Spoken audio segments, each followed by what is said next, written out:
അല്ലെങ്കിൽ പോക്കറ്റിൽ നിന്ന് പണം നഷ്ടപ്പെടുത്തുന്നു. അതുപോലെ കുടുംബ തകർച്ചകളിലേക്ക് മനുഷ്യൻ നടത്തുന്നു, ദാരിദ്ര്യത്തിന്റെ അവസ്ഥകളിലേക്ക് നടത്തുന്നു, മാനസിക വൈകല്യങ്ങൾ ഉണ്ടാകുന്ന സ്ഥിതിവിശേഷങ്ങളിലേക്ക് മനുഷ്യനെ തന്നെ ലഹരി പദാർത്ഥങ്ങളുടെ അടിമത്തം കൊണ്ടെത്തിക്കുന്ന അവസ്ഥകളാണ് നമുക്ക് കാണുവാൻ തക്കവണ്ണം കഴിയുന്നത്.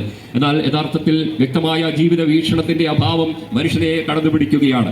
ആത്മീക പരിശീലനം മനുഷ്യന് ആവശ്യമായിരിക്കുന്നു. ഒരു മികച്ച പാരന്റിങ്, മാതാപിതാക്കൾ ആ കുഞ്ഞുങ്ങളോട് വേണ്ട വിധത്തിൽ സമയമെടുത്ത് സംസാരിക്കാൻ കഴിവില്ലാതെ പലപ്പോഴും അവർ പോലും ഈ സാമൂഹ്യ മാധ്യമങ്ങൾക്ക് അടിമകളായി കുടുംബത്തിൽ സംസാരിക്കുവാൻ പോലും പരസ്പരം വിഷയങ്ങൾ പങ്കുവെക്കുവാൻ, വിഷയങ്ങൾ, പ്രയാസങ്ങൾ അല്ലെങ്കിൽ ആ പ്രതിബന്ധങ്ങൾ അല്ലെങ്കിൽ കുടുംബത്തിൽ അല്ലെങ്കിൽ സ്വാഭാവികമായിട്ടും ഉണ്ടാകുന്ന അവസ്ഥകൾക്ക് ഒരു ചർച്ച പോലും നടത്തുവാൻ കഴിയാത്ത നിലകളിൽ മനുഷ്യൻ എല്ലാ തിരക്കിന്റെ അനുഭവങ്ങളിലേക്ക് വഴിമാറുന്ന അവസ്ഥകളാണ്. ഈ നിലകളിലുള്ള പാളിച്ചകൾ നമ്മുടെ ജീവിതത്തിൽ, കുടുംബങ്ങളിൽ, തലമുറകളിൽ, സമൂഹത്തിൽ ധാരാളം കാണുവാൻ തക്കവണ്ണം കഴിയുന്നുണ്ട്. നമ്മുടെ വിദ്യാഭ്യാസ സമ്പ്രദായം അടിപൊളി അഴിച്ചുപണിയേണ്ട ഒരു സ്ഥിതിവിശേഷത്തിലേക്കാണ് നാം കടന്നു വരുന്നത്.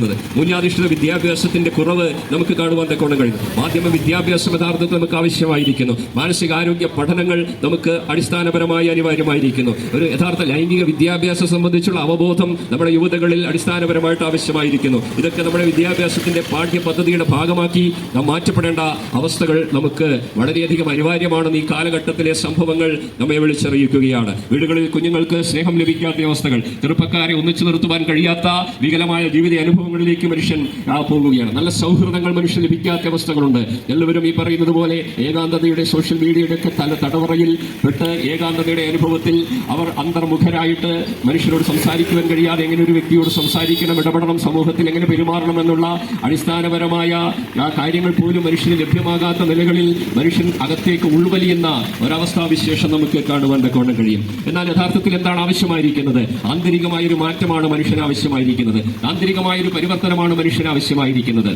2000 വർഷങ്ങൾക്ക് മുമ്പ് കർത്താവായ യേശുക്രിസ്തു ഈ ഭൂലോകത്തിൽ അകതായി താനിങ്ങനെ ഇപ്രകാരം വിളിച്ചു പറഞ്ഞു: മനുഷ്യന്റെ അകത്തു നിന്ന് പുറപ്പെടുന്നതാണ്, മനുഷ്യന്റെ അകത്തേക്ക് പോകുന്നതല്ല, മനുഷ്യൻ കഴിക്കുന്ന ഭക്ഷണമല്ല മനുഷ്യനെ അശുദ്ധനാക്കുന്നത്, മറിച്ച് മനുഷ്യന്റെ അകത്തു നിന്ന് തന്നെ ദുശ്ചിന്ത, വ്യഭിചാരം, വിടക്ക് കണ്ട്, മോഷണം, ഏഷണി, കൊലപാതകം, ദുശ്ചിന്ത, ഇത്തരം കാര്യങ്ങളൊക്കെ മനുഷ്യന്റെ അകത്തു നിന്ന്, മനുഷ്യന്റെ ഹൃദയത്തിന്റെ അകത്തളങ്ങളിൽ നിന്ന് പുറപ്പെട്ട് മനുഷ്യനെ അശുദ്ധനാക്കി തീർക്കുകയാണ്. ഇങ്ങനെയുള്ള അവസ്ഥകളിൽ നിന്ന് ആന്തരികമായൊരു മാറ്റം, ആന്തരികമായൊരു പരിവർത്തനം, സമൂലമായ ഒരു വ്യത്യാസം അടിസ്ഥാനപരമായി തന്നെ മനുഷ്യന് ആവശ്യമായിരിക്കുന്നു എന്നുള്ള അത്യുദാത്തമായ ഒരു സന്ദേശമാണ് ക്രിസ്തു നമുക്ക് 2000 വർഷങ്ങൾക്ക് മുമ്പ് നമുക്ക് ഈ ലോകത്തിൽ നൽകി തരുവാൻ തക്കവണ്ണം ഇടയായിത്തീർന്നത്. മനുഷ്യന്റെ അകത്തലങ്ങളിൽ കുടിയിരിക്കുന്ന പാപമെന്ന് പറയുന്ന കനത്ത പ്രമേയം മനുഷ്യനല്ലാതാക്കി തീർക്കുന്ന, അന്ധമായ നിലകളിൽ മനുഷ്യനെ അല്ലെങ്കിൽ ചരിക്കുവാൻ പര്യാപ്തമാക്കി തീർക്കുന്ന അകൃത്യങ്ങളുടെ, തിന്മയുടെ, പാപത്തിന്റെ അടിസ്ഥാനപരമായ മനുഷ്യന്റെ ആന്തരികമായ അവസ്ഥകൾക്ക് സമൂലമായ ഒരു പരിവർത്തനം വരുത്തുവാനാണ് ക്രിസ്തു 2000 വർഷങ്ങൾക്ക് മുമ്പ് ഈ ഭൂലോകത്തിൽ കടന്നു വരുവാനിടയായിത്തീർന്നത്.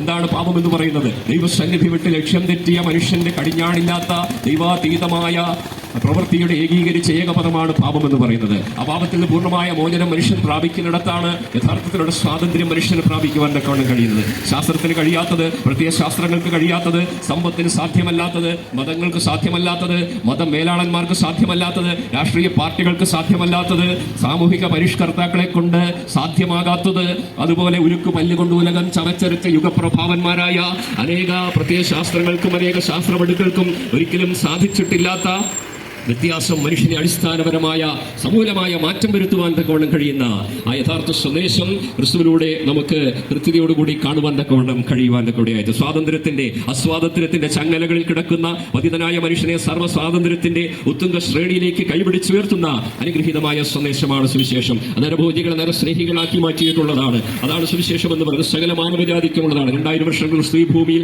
ആഗതനാകുമ്പോൾ ഇങ്ങനെയൊരു പ്രഖ്യാപനമുണ്ടായി. സകല മനുഷ്യർക്കും ഉണ്ടാകാനുള്ള മഹാസന്തോഷം എല്ലാ മനുഷ്യർക്കുമുള്ളതാണ്. അതുകൊണ്ട് ജാതി, മത, വർണ്ണവർഗ വ്യത്യാസമെന്നെ സകല മനുഷ്യർക്കും ആന്തരികമായ പരിവർത്തനം നൽകിത്തന്ന് ഈ മദ്യത്തിന്റെ, മയക്കുമരുന്നിന്റെ, ലഹരി പദാർത്ഥങ്ങളുടെയും അല്ലെങ്കിൽ പിടിയിൽ അല്ലെങ്കിൽ അതിന്റെ തടവറയിൽ നിന്ന് മനുഷ്യനെന്നേക്കുമായി സ്വാതന്ത്ര്യത്തിന്റെ പമ്പുരിലേക്ക് മനുഷ്യനെ ഉയർത്തിക്കൊണ്ടുവരുന്ന അനുഗ്രഹീത സന്ദേശമാണ് സുവിശേഷം എന്ന് പറയുന്നത്. ക്രിസ്തു ഇങ്ങനെ പറഞ്ഞു: പുത്രൻ നിങ്ങൾക്ക് സ്വാതന്ത്ര്യം വരുത്തിയാൽ നിങ്ങൾ സാക്ഷാൽ സ്വതന്ത്രരാകുവാൻ തക്കവണ്ണമിടയായിത്തീരും. ഒരുവരെ ഇതിനോട് തോറ്റിരിക്കുന്നുവോ അവൻ അതിനെ അടിമപ്പെട്ടിരിക്കുന്നു എന്ന് തിരുവചനം പ്രഖ്യാപിക്കുകയാണ്. അതുകൊണ്ട് ക്രിസ്തുവിനോടുള്ള സ്വാതന്ത്ര്യം, പുത്രൻ ആത്മാക്കൾക്ക് സ്വാതന്ത്ര്യം വരുത്തുന്ന ഒരു സ്വാതന്ത്ര്യത്തിന്റെ അനുഭവം എല്ലാവർക്കും കരഗതമാകണമെങ്കിൽ ക്രിസ്തുവിനെ സ്വന്തം രക്ഷകർത്താവുമായി ഹൃദയം കൊണ്ട് വിശ്വസിച്ച് അധരം കൊണ്ട് ഏറ്റുപറഞ്ഞാൽ നിശ്ചയമായിട്ടും ആ സ്വാതന്ത്ര്യത്തിന്റെ പൂർണ്ണമായ അവസ്ഥകളിലേക്ക് മനുഷ്യന് കടന്നു ചെല്ലുവാൻ തക്കവണ്ണം കഴിയുമെന്നുള്ളതാണ് ഞങ്ങൾക്ക് നിങ്ങളോട് ഈ പൊൻപുരയിൽ നിശ്ചയമായിട്ട് നിങ്ങളോട് പങ്കുവെക്കുവാനുള്ള സന്ദേശം എന്ന് പറയുന്നത്.